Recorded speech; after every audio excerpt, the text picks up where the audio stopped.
Good afternoon, everybody. How's it going? Saturday afternoon, about 4 o'clock. And I'm back. Sorry about last couple weeks. Have been kind of hairy. I had class last week, and then it was just... I was out coaching, and it was rainy and cold as hell. And by the time I just got home, it was just wiped out. I just had no energy to do a damn thing except just sit there in front of the computer and then take a nap and all this other stuff. So...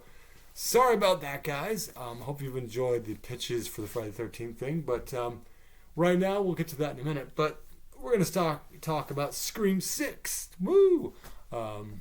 Which I saw yesterday with my friend Josh.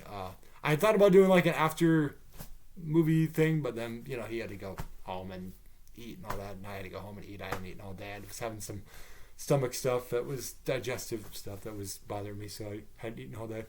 But yeah. I'm good now. Feel much better. I'm here. I'm energized. I have a Dr. Pepper. And I'm going to talk about Scream 6. And then there will be a pitch, Friday the 13th pitch, as well as I'll probably talk about Succession Season 2 and 3, which I watched already. I thought I had one more episode, and I'm like, oh, no, that was the last episode of Season 3. The Season 4 final season comes out in a couple weeks, so... I got a decent amount, 26 views on that. Succession. It's a hard word to say. So I'm really looking forward to that fourth season. Plus Barry's got a last season coming out soon too. Not real soon, but I know they're making a last season. So it's a great show if you haven't seen Barry. Really good. All right, so let's talk about Scream 6. Forewarned right ahead, and as it'll say in the title, there will be spoilers here.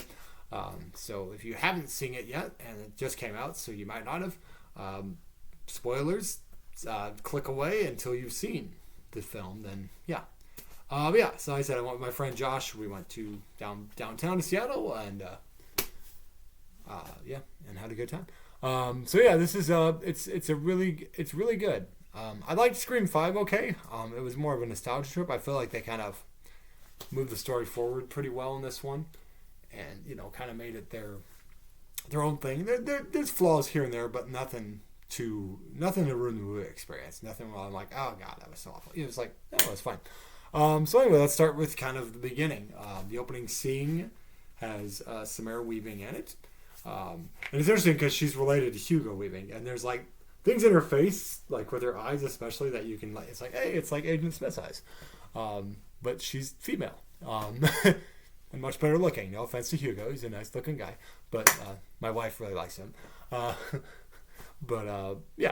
Samara Weaving's nice to look at. And she's a good actress too. I really like that Babysitter series that they did on Netflix. And she was, of course, in Ready or Not, which is the people who made this film, had her in that. So it was a nice little kind of, moment there. But anyway, so starts off, she gets cornered in an alley, gets stabbed very viciously. And then the guy in the Scream mask takes his mask off, and it's Tony Revolori, I think his name, who played Flash Thompson in the recent Spider-Man films. They're like, well, that's different. They're revealing the guy behind the mask already. That's interesting. So he goes back to his dorm room because they're in a college near New York and stuff. He finds out that this was his film professor or whatever, and she gave him a C, so that's why. And so he gets a call from the Scream guy, thinking it's his buddy that is going to, they're planning on killing Sam and Tara, because they're Richie followers, kind of, from the forum from the fifth one. Dennis Quaid's good, and the guy from the Boys. He was on the Boys. Anyway, so then he opens the fridge to find out that his partner in crime has been sliced up, and then he gets killed as well. So we have a ghost face with the old tattered mask, and it's like, okay, interesting. It was definitely an interesting opening. I really liked the opening of it because it was like, okay, that's something different. It's mixing it up. So him and his friend are dead. Samara Weaving's dead. And of course, Sam's still dealing with things. She's seeing a psychiatrist, and she's telling him what she did and how she just stabbed the crap out of him. And she doesn't go into how she's seeing her dead father and all that stuff. So she's doing it, but she's constantly looking out for Tara, and she has this other roommate that is, getting it on with a guy.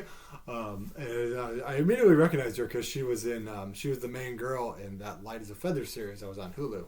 that had a couple seasons, and I was like, hey, that girl, cool.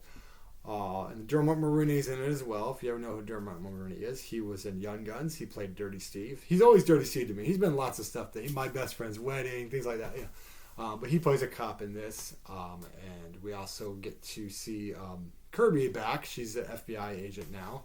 And she talks a little bit about her thing. They don't do as much with her in terms of the horror movie fan stuff that they did in Scream 4. So I know some people might be disappointed by that. They have like one moment there. Which was, a fun little moment with her and Mindy. And Mindy's got a girlfriend, and then Chad is kind of, is it Chad? Yeah, Chad. Cuba Gooding's kid. Mason Gooding, yeah. So he's kind of starting to have a thing with Tara, and he stops this drunk guy from taking her up the stairs and, doing things, I guess. So, her development is kind of, bring our characters back in a little bit just to kind of set the stage. They do run into Gale Weathers, who apparently wrote a book on the horrible thing that happened, and they're mad at her, and Jenna Ortega punches her, much like Sidney punched her in the first one. So, nice little callback there. Which is also kind of like, well, that just seems kind of out of, like, wouldn't Gale, like, learn from that shit? Like, she shouldn't do that? I don't know. That's one thing I would say, like, she has a cool scene with the killer and all that, but, like, Gale feels really out of place in this film. It's like she didn't feel totally out of place in the last one, and Sydney and all that, but like, and Dewey and all that in the last one, but like, she like really feels like she's like other than Kirby, she's really the only like returning character from like the original 3, and even Kirby wasn't the original 3, but like, so it's kind of, I don't know, she like, Kirby still kind of fits within the story and stuff like that, because she's just from the new generation, the Scream 4, but like, yeah, she does feel kind of like just there, and not like they don't really know what the hell to do with her, because they're like, hey, she's a legacy character, let's put her in there. So yeah, I mean, she has a nice scene and all that, and a couple good scenes. But yeah, you start seeing there's some great kills in it too. A lot of knife kills. Of course, there's the scene with the shotgun in the convenience store, which is really well handled. That's what I liked about this too. I had a feeling on who at least one of the killers might be, just because of how tactical they were in that scene. I'm like, okay, they got to have some kind of either military or police training or something, or FBI training or something like that. That's what I was thinking. At least one of the Ghostbusters, and they play it off really well. Like, cause at first, because I wasn't sure, I had a feeling they were partners, but like, I didn't. I'm like, are they going with one Ghostface like they did in Scream 3? So anyway, we got a couple more kills. The girlfriend dies, and then the girl from Light as a Feather gets busted and she gets stabbed. The guy she was with gets stabbed in a bathtub and all that stuff. And they have this like kind of dramatic scene where they're crawling across the neighbor's house. Who's this hot guy who I immediately recognized as Josh Segura, who is on season 5 of Arrow, played the villain on there really well. He plays this next door, reasonably attractive guy that Sam is secretly dating. I really enjoyed Sam in this one too. I mean, Jenna Ortega is great, so she's great and everything. But like the first the first movie was sort of kind of filling out her character and all that. I think the actress, but she really does a good job in this. I really, she's definitely taken her final girl status, and her and Jenna Ortega kind of share it a little bit. But they definitely have this kind of core 4 thing.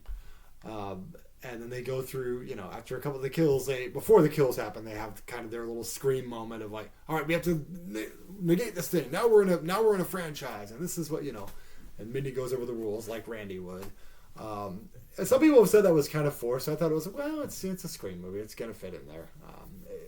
I do agree the social commentary was more a thing about kind of that tribalism and that kind of conspiracy theory of this thing. And a lot of people were being really rude to Sam and saying she orchestrated the killings of the last movie and that she's the real killer, and kind of the Daniel's the real bully thing, so she's getting people throwing drinks on her and stuff, and and her psychiatrist, after she tells him what she did to the killer, is like freaked out by her. Then he gets killed. That scene you saw in the trailer where the Ghostface is right at the door, like stabs him right in the freaking nose. It's like, ow, like right up the nose. So I pretty much to try to lay claim like, oh yeah, Sam killed her therapist. She's definitely guilty. So yeah, I said after the girlfriend gets killed and a couple of these other characters get killed, we're kind of like trying to come up with a plan. They try to trap Ghostface, and that's where Courtney Cox gets trapped, and her boyfriend that's there pretty much just get killed. He has like a couple lines, and he's just kind of a meaningless character that gets killed. And then basically they kind of leave it open. Like she's like got a weak pulse. It's like, Gail, is she dead? Is she not dead? They play it up like she might be dead, but then like later on they basically say, no, she's fine. Okay. Like yeah, it's sad to lose Gail, but I'm just like, you killed Dewey. I mean, what, it's like, you're on a new trilogy. It's okay if you kill off Courtney Cox. I mean, maybe it's in her contract. I don't know. But it's kind of like, I mean, it's at the end of the day. I mean, I like Gail and all, but it's kind of like, it's a new trilogy. It's a new character. Do you really need her that much? She didn't fit that much this movie. So I would have been okay if they had killed her off. It would have been a dramatic and sad moment like Dewey, but it was just like, oh no, she's still alive. Oh, okay. So anyway, they decide after they try to trap him in the park or whatever, they decide, okay, we've got this. They go to the shrine that this people have built, and it's just got all these masks. It was in the trailer, but like a shrine of all the killers through all the movies and all the stab movies or whatever, and like their actual knives that they killed and all that. And Sam has been on medication to stop seeing Billy Loomis talking to her as a ghost. And they bring that back too, which my friend Josh is like, I wish they would just drop that already. Because it's like, it just feels so weird. Like, hi, I'm the ghost of Billy Loomis here. Hi, I'm Skeet Ulrich, just getting some work here. How are you? So he pops up again and tells her, oh, take this knife. You got to defend this thing. But they have this kind of like trap. They're going to try to trap Ghostface in this thing and, just basically execute him essentially. They all decide to do this, but they get separated on the subway. The subway scene happens, and Mindy gets stabbed, and she gets stuck with this other guy that they're kind of suspicious of, who dead up looks like Evan Peters when Evan Peters was in Kick-Ass, because he's got actor's name Jack Champion. I'm not sure what he's from, but like he's kind of got that same kind of bushy hair. He's got the same kind of eyes that Evan Peters had, so it's like he's kind of like a Evan Peters knockoff. I'm sure he's fine. He was fine, but like it was like, yeah, he's kind of an Evan Peters knockoff. But anyway, so they go to the place. She tells Josh Segarra's character, like, we don't know you that well. We have to keep it Woodsboro in this place. And he says, I totally understand. Just let me know. Be careful and all that stuff. So then we get to kind of the final thing. The detective, Dermot Mulroney, calls her and says Kirby hasn't been in the FBI in months. She's had a mental breakdown and all that stuff. So they're playing up like Kirby's a killer. Which immediately I was kind of like, there's a momentary thing with me and my friend, just like, maybe, but that seems, I'm surprised they would do that with another legacy character, but I think it's possible. Like, honestly, from the Scream 4 one, I would have suspected Marley Shelton's character more. She was kind of weird. But since she got killed in Scream 5, it's like, well done her. Yeah, and then we end up finding out, like, yep, there are multiple Ghostface. There are actually 3 Ghostface, and Chad gets the shit stabbed out of him trying to fight these 2 Ghostface or whatever. They all both do this kind of wiping knife thing, in succession, which was kind of cool. Yeah, I said the word succession. Yeah, so that was cool. And then we find out that, yes, it was Dermot Mulroney, and he's just like, yeah, it was so obvious, because he shoots Kirby and all that, because they have that kind of moment of like, oh, it's her, no, it's him, oh, it's her, it's him. And she gets shot. She's okay, though, of course. And then he reveals the other 2 Ghostface, which Jack Champion's character, which is, okay, not too big a surprise. And then the other one is his daughter, which is the character of Quinn, who is the girl from Light as a Feather. So I'm like, oh, okay, yeah, her death did seem kind of faked, because she just kind of busted in the door bleeding, but, we didn't really see her die or get stabbed, so not too big of a surprise. So basically they play it up. I thought what I was thinking they were going with for a minute, I thought they were going to be related to Stu at first. Like, they were going to try to blame this thing, But it ended up being, like, Richie's family, basically. Richie, the character who was the killer in the last one. So they kind of went the Scream 2 route with the Mrs. Loomis, but this time it's Mr. Loomis, but Mr. whatever Stewie's last name was. Anyway, so they decided, they killed those other guys because they wanted to be the one to punish her for this and show her that she's, be your real self, you're a killer and all that. So anyway, they have that scene. There's a scene in the trailer where Jenna Ortega's like hanging on to her hand and she says, but she says, let me go, but she hands her a knife and she ends up fighting out with Jack Champion, and then she shoots the girl from Light as a Feather in the head, so it's down to Dermot Mulroney, and he's saying, yeah, Richie really loved these films, and, so we made this collection for him, because he's, father-son connection is so important. And, it's interesting about Dermot Mulroney, because his voice was deeper, almost very much like Roger Jackson's Scream voice, so it was interesting how they kind of connected with that. So anyway, yeah, I mean, Kirby's okay, she took some bullets and stuff, but they eventually she ends up like straight up stabbing Dermot Mulroney in the fucking eye. It's like, oh my god. And then Mindy's okay. She had gotten stabbed and bleeding and all that stuff. But the weird is it's funny though, because it's like, okay, we find out, yeah, Gail Weathers, she's fine, she's okay, she's gonna recover okay. We find out, yeah, Mindy's fine, and then Chad comes out, even though he got the shit stabbed out of him. No, he's gonna be okay. What? It's like, no, that motherfucker is dead. But I'm like, yeah, he must be the new Dewey, where you just think like he just got the shit stabbed out of him. He should fucking be dead, and he's still alive. It's just a Scream thing. It's what they do. And then they have a little cute after credit scene, which is like, not every movie needs a credit scene. I was like, oh, okay, that was fun. It was about as funny. It was about as funny as that Captain America one. Like, sometimes you expect something, and but no, I really enjoyed it. Like I said, it's got its flaws. Yeah, there's part of me that was like hoping they weren't going to connect to the last Killers, but I understand they're starting a new trilogy here, so it's kind of I think it'll get another movie, honestly, because it's already making pretty good money. And when things make money, they make another one. But I would like to. Like I said, I'm not one of those people that like wants Stu to come back to life because that's ridiculous.